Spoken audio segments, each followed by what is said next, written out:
ಸಂಧ್ಯಾ ನಮ್ಮ ಮಧ್ಯ ಇಲ್ಲ ಅಂತ ನಂಬಕ್ಕೆ ಆಗ್ತಾಯಿಲ್ಲ ಭಾರ್ಗವಿ. ಅವಳು ನಮ್ಮ ಮಧ್ಯ ಇಲ್ಲೇ ಎಲ್ಲೋ ಇದ್ದಾಳೆ ಅನಿಸ್ತದೆ. ಇಲ್ಲೇ ಮಾರ್ಕೆಟ್ಗೋ ಊರಿಗೋ ಹೋಗಿದೆ ಕಣಕ್ಕ. ಬಂದ್ಬಿಟ್ಟೆ ಅಂದರೆ ಎಷ್ಟು ಸಂತೋಷ ಇರುತ್ತಲ್ವಾ. ನೀವು ಹೇಳಿದ್ದೆಲ್ಲ ನಿಜ ಆಗ್ಲಿ ಅನಿಸ್ತಾ ಇದೆ ಕಣ್ರು.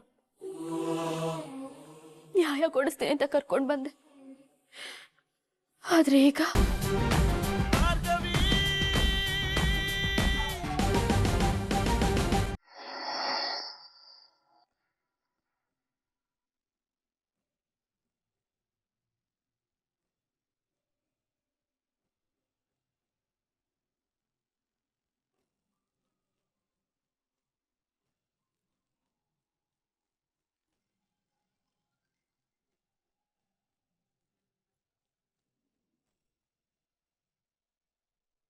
ಹಲೋ. ಹಲೋ. ಮಲ್ಕೊಂಡ್ರ? ಇಲ್ಲ, ಮಾತಾಡಿ. ಸಾಹೇಬ್ರು ಯಾಕೋ ಸಪ್ಪಗಿದ್ದೀರಲ್ಲ, ಏನಾಯ್ತು? ಯಾಕೋ ಮನ್ಸೇ ಸರಿ ಇಲ್ಲ. ನಮಗ್ ಮದ್ವೆ ಆಗಿದೆ ಅನ್ನೋ ಖುಷಿಯೊಂದನ್ನ ಬಿಟ್ಟು ಮಿಕ್ಕಿದ್ದೆಲ್ಲ ದುಃಖನೇ ಬರ್ತಾ ಇದೆಲ್ಲ ಮೇಡಮ್. ಪತಿದೇವ, ಕಷ್ಟ ಮನುಷ್ಯರಿಗೆ ಬರ್ದೆ ಇನ್ನೇನ್ ಮರಕ್ ಬರುತ್ತಾ ಅಂತ ಅಪ್ಪ ಯಾವಾಗ್ಲೂ ಹೇಳ್ತಿರ್ತಾರೆ.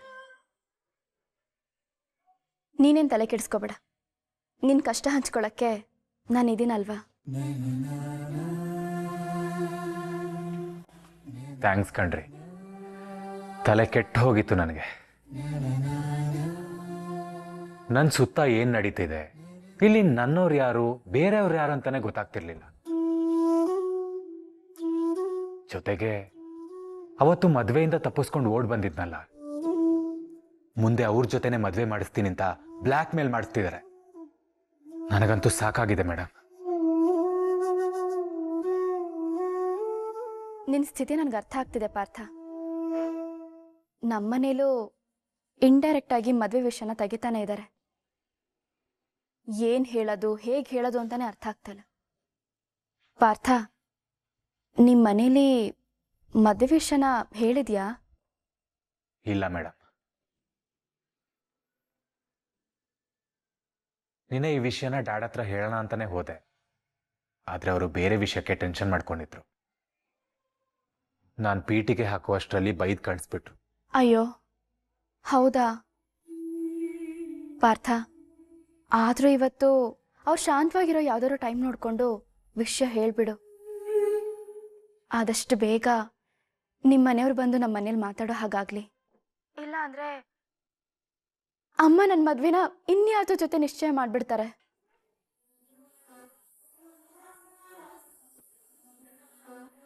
ಪ್ರತಿದಿನ ಮದ್ವೆ ಮದ್ವೆ ಅಂತ 1000 ಸಲ ಹೇಳ್ತಿದ್ದಾರೆ. ಭಾರ್ಗವಿ, ತಗೋ ಹಾಲು ಕುಡಿದ್ ಮಲ್ಕೊ. ಏನೇ ಇಷ್ಟೊತ್ನಲ್ಲಿ ಯಾರ ಜೊತೆ ಫೋನಲ್ಲಿ ಮಾತಾಡ್ತಿದ್ಯಾ? ಅದು ಮದ್ವೆ ಮದ್ವೆ ಅಂತ ಎಲ್ಲ ಹೆಣ್ಣು ಹೇಳ್ತಾ ಇದ್ದೆ. ಅದು ಅಮ್ಮ, ನಮ್ಮಮ್ಮ ಮದ್ವೆ ಆಗು ಅಂತ ಹೇಳ್ತಾನೆ ಇರ್ತಾರೆ ಅಂತ ನೀನ್ ಹೇಳ್ತಿದ್ಯಲ್ಲ, ಅದನ್ನ ನಾನು ಕೇಳಿಸ್ಕೊಂಡೆ. ಅಪ್ಪ ಅದನ್ನಷ್ಟೇ ಕೇಳಿಸ್ಕೊಂಡಿದ್ಯಾ? ಅಮ್ಮ, ಅದು ನನ್ನ ಕಾಲೇಜ್ ಫ್ರೆಂಡ್ ಅಶ್ವಿನಿ ಇದ್ಲಲ್ಲ, ಅವಳ ಮದ್ವೆ ಅಂತೆ. ಅದಕ್ಕೆ ಮದ್ವೆ ಕರೆಯಕ್ಕೋಸ್ಕರ ಕಾಲ್ ಮಾಡಿದ್ಲು. ಅವಳ ಜೊತೆನೆ ಮಾತಾಡ್ತಾ ಇದ್ದೆ. ಹೌದಾ? ಎಲ್ಲಿ ಫೋನ್ ಕೊಡು. ನಾನು ಅವಳ ಜೊತೆ ಮಾತಾಡದೆ ತುಂಬಾ ದಿನ ಆಗಿದೆ, ಮಾತಾಡ್ತೀನಿ, ಕೊಡು.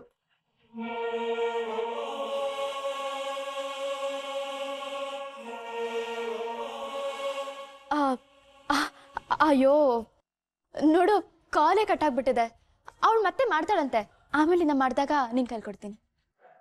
ಆಯ್ತು, ಅವಳು ಮತ್ತೆ ಫೋನ್ ಮಾಡಿದಾಗ ಮರೀದೆ ನನಗೆ ಕೊಡ್ಬೇಕು. ಹೇಗೋ ಅವಳಿಗೆ ಮದ್ವೆ ಗೊತ್ತಾಗಿದೆಯಲ್ಲ, ಅವಳಿಗೆ ಗೊತ್ತಿರೋದು ಇಲ್ಲ ಅವಳು ಹುಡುಗನ ಕಡೆ ಯಾರಾದ್ರೂ ಗೊತ್ತಿರೋರಿದ್ರೆ ಅದಕ್ಕೂ ಕೊಡೋಣ. ಭಾರ್ಗವಿ, ಊಟ ಮಾಡಿಲ್ಲ, ಹೊಟ್ಟೆ ಹಸ್ಕೊಂಡು ಮಲ್ಕೋಬೇಡ, ಹಾಲು ಕುಡಿದ್ ಮಲ್ಕೋ.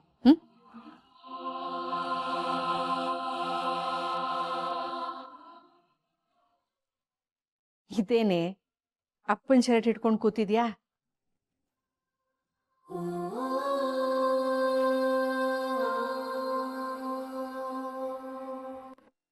ಮದುವೆ ಮಾಡ್ಕೊ ಅಂತ ಹೇಳ್ತೀವಿ ಅಂದರೆ ನಾಳೆನೇ ನಿನ್ನ ಮದುವೆ ಮಾಡಿ ಕಳಿಸ್ಬಿಡ್ತೀವಿ ಅನ್ನೋ ಹಾಗೆ ಆಡ್ತಿದ್ಯಾ ಭಾರ್ಗವಿ. ಅಪ್ಪನ ಮೇಲಿರೋ ಪ್ರೀತಿ ಇನ್ನೂ ಜಾಸ್ತಿ ಆಗಿದೆ ಅಲ್ವಾ? ಹುಡುಗಿ ನೀನು. ಹಾಲು ಕುಡಿದ್ ಮಲ್ಕೊ.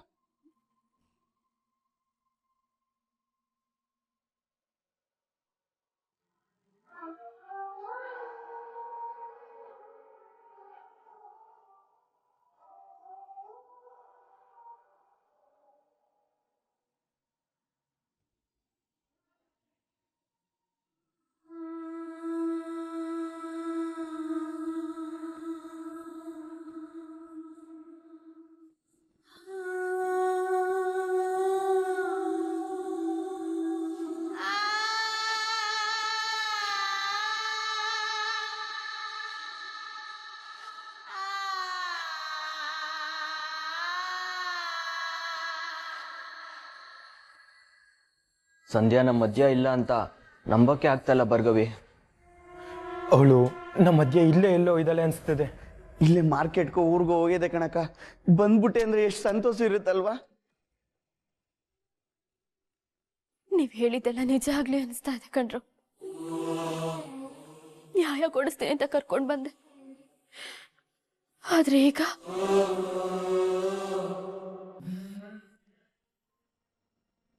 ನಮ್ಮ ಭಾರ್ಗವಿ ಆ JP ಶಕ್ತಿ ಪ್ರಸಾದ್ ವಿರುದ್ಧವಾಗಿ ಹೋಗೋದಕ್ಕೆ ನಾನೇ ಕಾರಣ ಆಗ್ಬಿಟ್ಟೆ ಅಂತ ನೆನೆಸ್ಕೊಂಡ್ಬಿಟ್ರೆ ನನಗೆ ಬೇಜಾರಾಗುತ್ತೆ ಕಲ್ಪನಾ.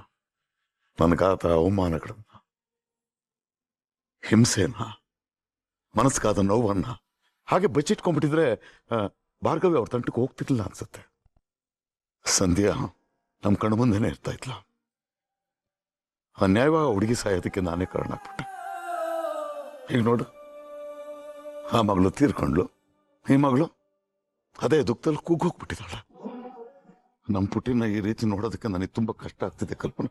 ಹಾಗೆಲ್ಲ ಯೋಚನೆ ಮಾಡ್ಬೇಡ ಅಣ್ಣ. ಸಂಧ್ಯನ ಹಣೆ ಬರ ಹಾಗಿತ್ತು, ಏನ್ ಮಾಡೋದಕ್ಕಾಗುತ್ತೆ ಹೇಳು. ಆದ್ರೆ ಇನ್ ಮುಂದೆ ಆದ್ರೂ ಕೂಸ್ ಖುಷಿಯಾಗಿರೋದಕ್ಕೆ ನಮ್ಮ ಹತ್ರ ಒಂದು ಉಪಾಯ ಇದೆ. ಉಪಾಯನ? ಏನದು?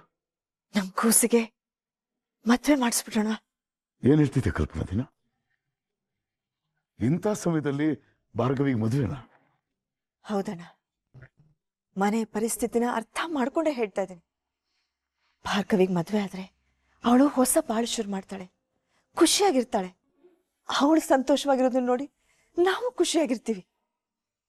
ಆಗ ನಮ್ಮನೆ ಪರಿಸ್ಥಿತಿ, ನಮ್ಮ ಮನಸ್ಥಿತಿ ಎಲ್ಲದೂ ಸುಧಾರಿಸುತ್ತೆ. ನೀನು ಹೇಳ್ತಿರೋದು ಸರಿ ಇದೆ. ಅವಳ ಮನಸ್ಸಿನಲ್ಲಿ ಯಾರೋ ಇದ್ದಾರೆ ಅಂತ ನನಗೆ ಗೊತ್ತಿದೆ. ನಾಳೆನೇ ಅವಳ ಹತ್ರ ಮದುವೆ ಮಾತುಕತೆ ಮಾಡ್ಬಿಡೋಣ. ಭಾರ್ಗವಿ, ನಿನ್ ಕತೆ ನಡ್ಸಿದಾರ?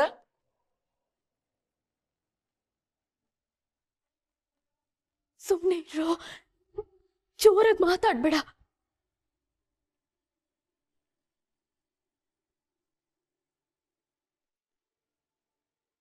ನಮ್ಮಿಂದ ಏನಾದರೂ ವಿಷಯ ಮುಚ್ಚಿಡ್ತಾ ಇದೆಯಾ ಭಾರ್ಗೋ? ನನಗೆ ಯಾಕೋ ಈ ಅರ್ಶನದ ದಾರ ನೋಡಿದ್ರೆ ಏನೇನೋ ಅನಿಸ್ತಿದೆ. ಬೃಂದಕ್ಕನು ದೇವಸ್ಥಾನದಿಂದ ಬರುವಾಗ ಇದೇ ತರ ದಾರ ಕಟ್ಕೊಂಡ್ ಬಂದಿದ್ಲಲ್ಲ. ಸುಮ್ನೆ ಇರೋ, ಜೋರಾಗಿ ಮಾತಾಡ್ಬೇಡ, ಹೇಳ್ತೀನಿ. ಅಂದ್ರೆ ಸುಮ್ನೆ ಇರೋ, ಜೋರಾಗಿ ಕೂಗಾಡ್ಬೇಡ, ಹೇಳ್ತೀನಿ.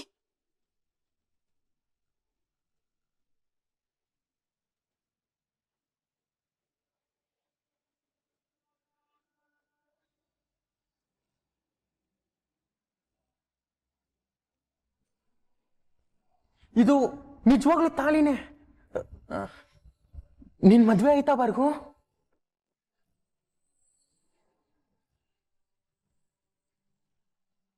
ಅಲ್ಲ ಭಾರ್ಗು, ಯಾರ ಜೊತೆ ಯಾವಾಗ ಎಲ್ಲಾಯ್ತು? ಈ ತರ ಮದ್ವೆ ಆಗ್ಬೇಕು ಅನ್ನೋ ಯೋಚನೆ ಅದೊಂದು ದೊಡ್ಡ ಕತೆ. ಇಬ್ರಿಗೂ ಆಕಸ್ಮಿಕ ಅನ್ನೋ ಹಾಗೆ ಮದ್ವೆ ಹಾಗೆ ಹೋಯ್ತು. ನಾನು ಆಮೇಲೆ ಯಾವಾಗಾದ್ರೂ ನಿಮಗೆ ಬಿಡಿಸಿ ಹೇಳ್ತೀನಿ. ಹುಡುಗ ಅದೇ ಭಾವ. ಭಾವ ಯಾರು? ಪಾರ್ಥ. ಅದೇ ನನ್ನ ಫ್ರೆಂಡ್. ಅದೇ ಅಸಿಸ್ಟೆಂಟ್ ಹುಡುಗ ಬರ್ತಿದ್ನಲ್ಲ ಅವನೇನಾ? ಹೌದು. ಅವ್ರ ಮನೇಲಿ ಈ ವಿಷಯ ಗೊತ್ತಾ? ಇಲ್ಲ ಕಣೋ, ನಿಮ್ದಮ್ಮಯ್ಯ ಅಂತೇನ್ ಕಣೋ. ನಾವೇ ಹೇಳೋವರೆಗೂ ನೀವೆಲ್ಲೂ ಬಾಯ್ ಬಿಡಕ್ ಹೋಗ್ಬೇಡಿ. ಅಪ್ಪಂದು ಅಮ್ಮಂದು ಇಬ್ರದೂ ಒಪ್ಪಿಗೆ ತಗೊಂಡು ಶಾಸ್ತ್ರೋಕ್ತವಾಗಿ ಮದ್ವೆ ಆಗ್ಬೇಕು ಅಂತ ಅನ್ಕೊಂಡಿದೀವಿ. ಅಪ್ಪ ಒಪ್ಕೊಂಡ್ರೆ ಸಾಕು. ಭಾರ್ಗವಿ,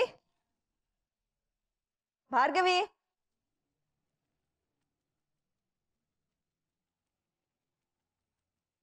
ಏನತ್ತೆ? ನಿಮ್ಮಮ್ಮ ಮಾರ್ಕೆಟ್ಗೆ ಹೋಗಿದ್ಲು, ಬ್ಯಾಗ್ ತುಂಬಾ ಭಾರ ಇದೆಯಂತೆ. ಒಂದ್ ಸ್ವಲ್ಪ ಮಾರ್ಕೆಟ್ ತನಕ ಹೋಗಿ ಬರ್ತೀಯ ಕೂಸೆ? ಸರಿ ಅತ್ತೆ, ಹೋಗಿ ಬರ್ತೀನಿ. ಆಯ್ತು. ನಾನು ಹೇಳಿದೆಲ್ಲ ನೆನಪಿದೆ ತಾನೆ? ಎಲ್ಲೂ ಬಾಯ್ ಬಿಡ್ಬೇಡಿ, ಯಾರಿಗೂ ಹೇಳ್ಬೇಡಿ. ನಾನು ಮಾರ್ಕೆಟ್ಗೆ ಹೋಗಿ ಬರ್ತೀನಿ. ಸರಿ ಭಾರ್ಗೋ, ನಾವ್ ಯಾರಿಗೂ ಹೇಳಲ್ಲ, ನೀನು ಹುಷಾರು.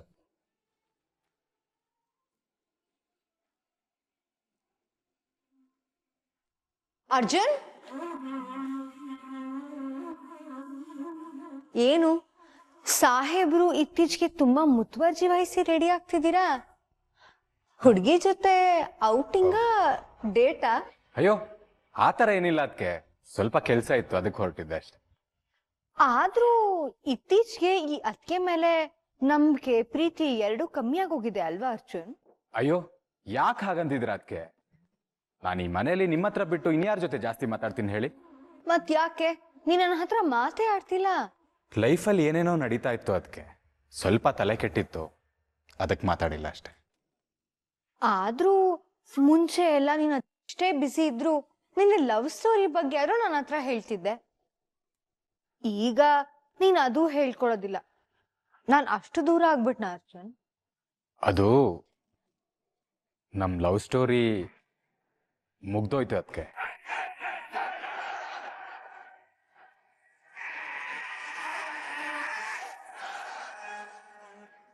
ಏನ್ ಹೇಳ್ತಿದ್ಯಾ ಅರ್ಜುನ್? ಅಂದ್ರೆ ನೀನು ಟಗರ್ ಪುಟ್ಟಿ ಬ್ರೇಕಪ್ ಮಾಡ್ಕೊಂಡ್ಬಿಟ್ರಾ? ಚಚೆ ಇಲ್ಲ ಅದಕ್ಕೆ. ಮತ್ತೆ ಅಂದ್ರೆ ಈಗ ನಾನು ಟಗರ್ ಪುಟ್ಟಿ ಲವರ್ಸ್ ಅಲ್ಲ, ಅದಕ್ಕಿಂತ ಜಾಸ್ತಿ. ಅದಕ್ಕಿಂತ ಜಾಸ್ತಿ ಅಂದ್ರೆ ಏನ್ ಅರ್ಜುನ್?